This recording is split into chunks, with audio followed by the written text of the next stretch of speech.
Good morning and welcome to Coffee Talk. My name is Jesse here with the City of McAllen Parks and Recreation. And today's special guest is Kristyna the manager here at Las Palmas Community Center.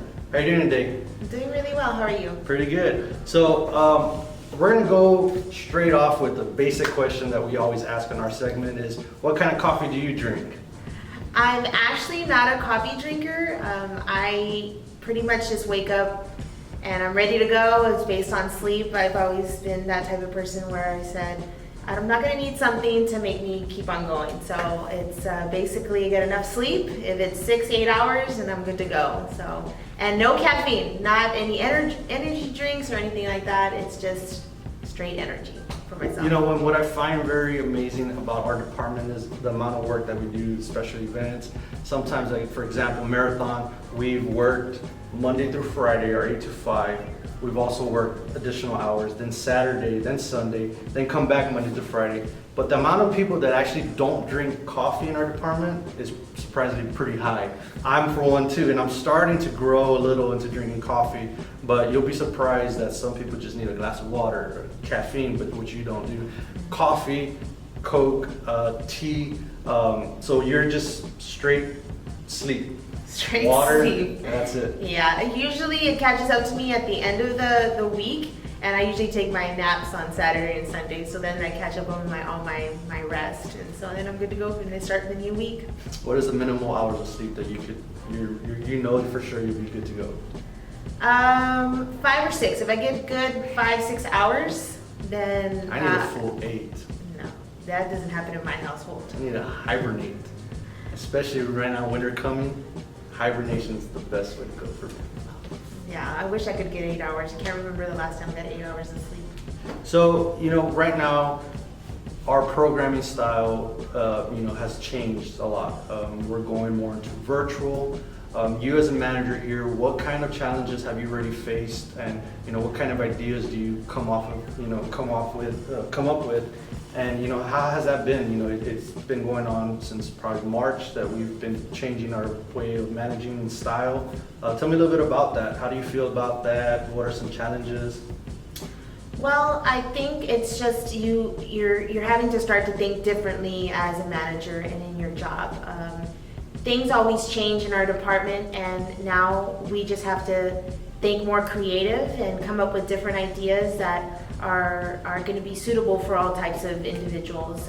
As you can see in our department, we have youth programming, we have senior programming, we have adult programming, so it varies. So we have to be more creative in coming up with programs for all those different types of people, and it's just researching what other cities are doing, and new technology, and how we can be better at what we're faced ahead of us. Now, you mentioned that we have senior programming and we have all these different types of activities, but we also have special events that's citywide that we're a part of, but then we also have special events within the community centers. What are some type of special events that you had before going virtual? Well, here at Las Palmas, we had pretty much a special event every single month. One of the special events that we created maybe 2 years ago was our classic car show. Our first year, we had 50 cars in this event, and it ranged from new cars, classic cars, and our second year, we went up to over 100 cars. So we were really, really proud of this event. It was out here in our park area. We had, I think, over 1,000 people come to the event the second year, and we had vendors. We celebrated Cinco de Mayo. It happened around the May 5th area time, and it was just a really great event. So this year, everything with the pandemic happened. We switched to virtual, and we actually had a good showing too. We had about 40 cars that participated in the virtual event. So, it was just us thinking of how we could still have the event and still have fun with it. And the community really came together, and they showed support, and we had a lot of great cars. And those votes were based on the most likes on Facebook and our social media. So it went really well. Yeah.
So you changed the program that, that was engaged with the community, where you had face-to-face interactions, and you changed the whole game plan to now virtual.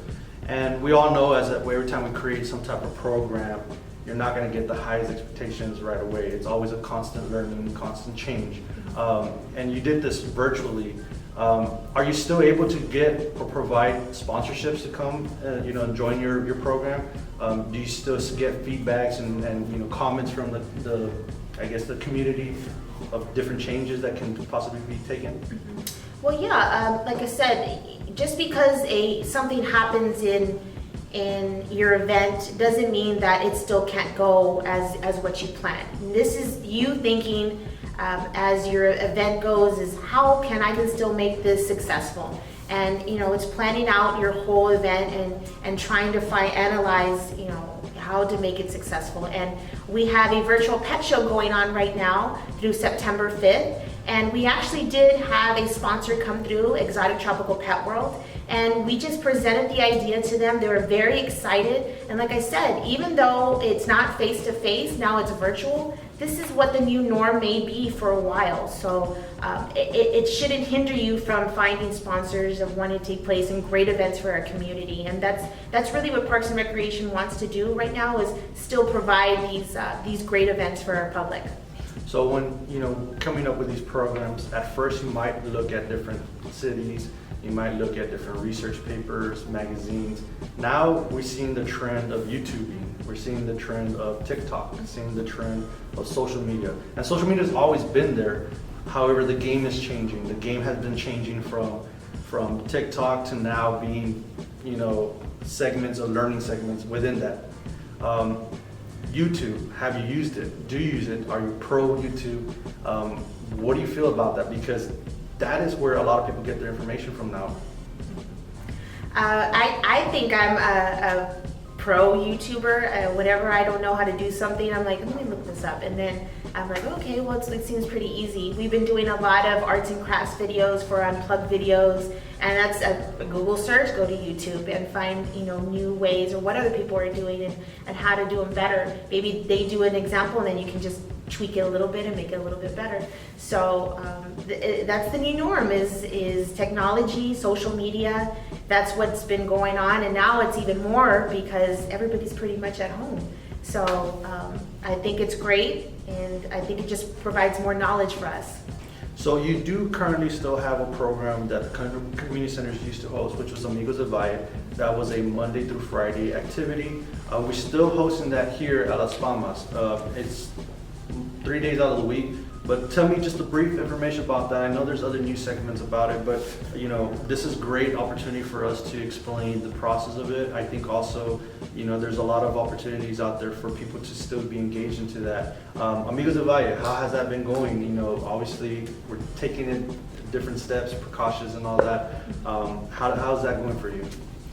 Well, right now we have served over 60,000 meals to our senior citizens all around the valley.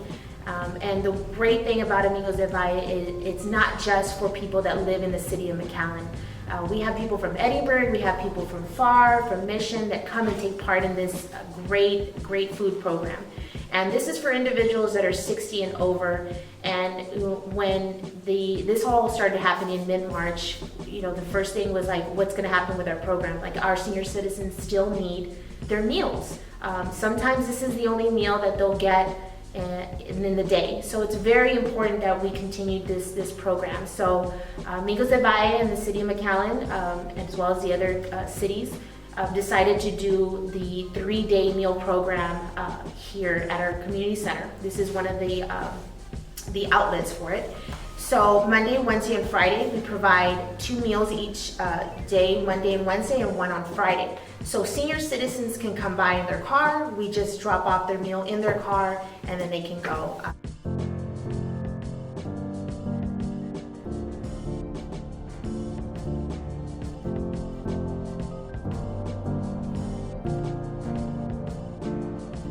Hello, I'm Mike Hernandez, Director for the McAllen Parks and Recreation Department. Although we're in a national crisis and it may change the way we live, it does not change who we are.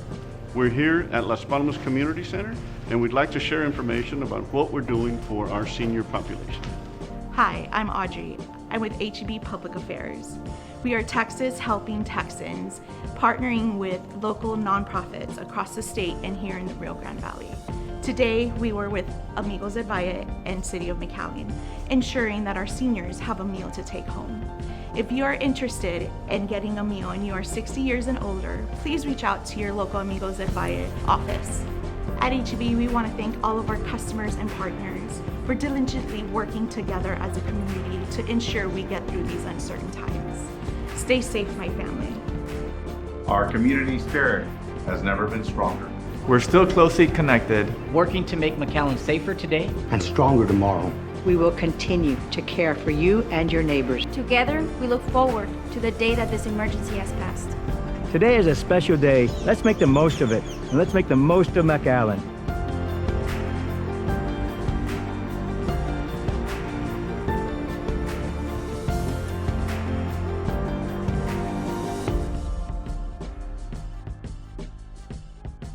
To participate in this? Like I said, you don't have to be a resident of the city of McAllen. You have to be 60 years or over. And if you have a spouse that is 60 years and over, then you can actually qualify for the program as well. You can register for this program on Tuesdays or Thursdays here at Las Palmas Community Center from 9 to 4 o'clock. And you can call us at any time at Las Palmas Community Center, 681-3350. We will be happy to answer any questions that you need. All you need is a ID, a passport, some sort of identification that says your date of birth. Also that you provide newsletters. Can you tell me a little bit about that? I mean, is this something that everyone gets? What is it entitled? So our newsletter, we make this every month, and of course it has our Amigos del Valle information, as well as we do an insert for our menu. So we have a daily menu that will tell you what exactly we're going to give. So if you don't want to eat on Wednesday, you don't have to come in on Wednesday. You can come in on the next day for Friday. We also have some information on what we used to provide here. Las Palmas Community Center was a community center that had pretty much over 300 seniors that would come in daily for all their different activities. We had karaoke, we had senior dances, we had field trips, we had exercise programs, we had bingo. So we provided a lot of free services to our community members. And we put a little bit of that in there, so hopefully we can go back to the norm and go back to all these activities. So we leave these in every bag once in the first week of the month. So next month in September, we'll give this out with a new menu and new information to our individuals in the Amigos del Valle program. And earlier, I know you were mentioning that we are upgrading the newsletter. We're actually looking into something more electronic, colorful, a little bit more information. Are we targeting all seniors within our community centers, or how is that process? I know it's something that we really want to go big on. What are your thoughts on that?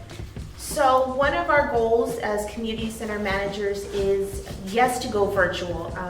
There's a lot of information that we can give our seniors that online. So we have our Unplugged videos that we've been doing in the Parks and Recreation Department, and there's some of them are exercise videos that would be really great for our seniors just to keep active at home.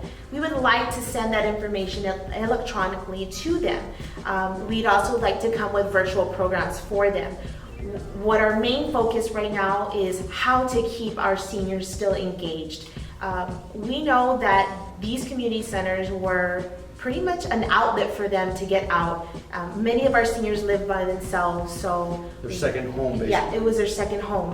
We had seniors that have been here for 20 plus years, and they call us and they say, when you guys are going to open? We miss your programs, we miss talking to their friends. And this is something we're really taking serious, is how we can still provide these programs. This newsletter will provide this information. How are we going to transition into these type of programs for them? We know that a lot of our seniors don't know how to use the technology these days, so if we can provide that type of assistance for them to get them on board, this is what we want. So as you can tell, we're doing an unplugged video, and you have taken the role of providing fitness to our seniors virtually. I think that's amazing. I think that our seniors still need to be active. I think it's a way for them to, still learn technology, to subscribe or to get onto, the computer and search our Unplugged videos. But it's a great tool for them to sign on and see, some exercises and all that. How do you feel about doing that? Was it, different at first? Now it's starting to be the norm. Your ideas?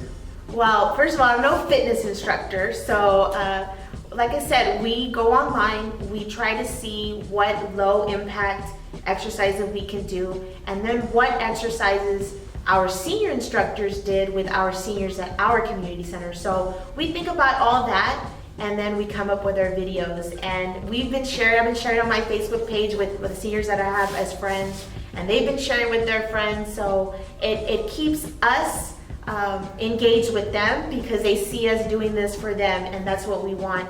And we just want it to be like a ripple effect on social media that, hey, our managers are doing this for us, and it goes ongoing. So it's been fun. Like, I know that they comment on our page and they say, oh, great job, we miss seeing you. So it's been really good. So we're going to continue this trend. Awesome. So like you said before, we're busy programming, coming up with new ideas. How do you get your mind off of this outside of work? I mean, we're always consistent thinking about work, even outside of work. What are your favorite hobbies or activities outside of work right now, even given the whole, restrictions or anything like that? Well, I'm still working out at home, sometimes going to the gym, biking, running, just trying to be active as much as possible, and just try to get your mind off what's going on in the universe right now, and just try to be positive and continue to be positive with what we have going on in our community center, and just keep the motivation of, if this is the new norm for a while, then we just need to keep it going and come up with new ideas. Awesome. And I guess one last question, what would be one of your favorite special events that we either participate, that we have, that we might want to create in the future? Do you have one at the top of your head? Well, my favorite special event for the city of McAllen is the holiday Christmas parade. I really hope that we continue to do this parade. It's something special to see all the hard work that everybody does in our departments, and you go out and see the kids' faces, and this is something they look forward to every year. There you have it. Well, thank you guys for this Unplugged segment of Coffee Talk. Make sure you subscribe, you like, and comment. We would love to hear your guys' feedback. Don't forget about our social media page, Facebook, Instagram, and Twitter, and our website, McAllenParks.net. Kristyna, thank you for being here, and we hope to see all these new events come soon. Thank you.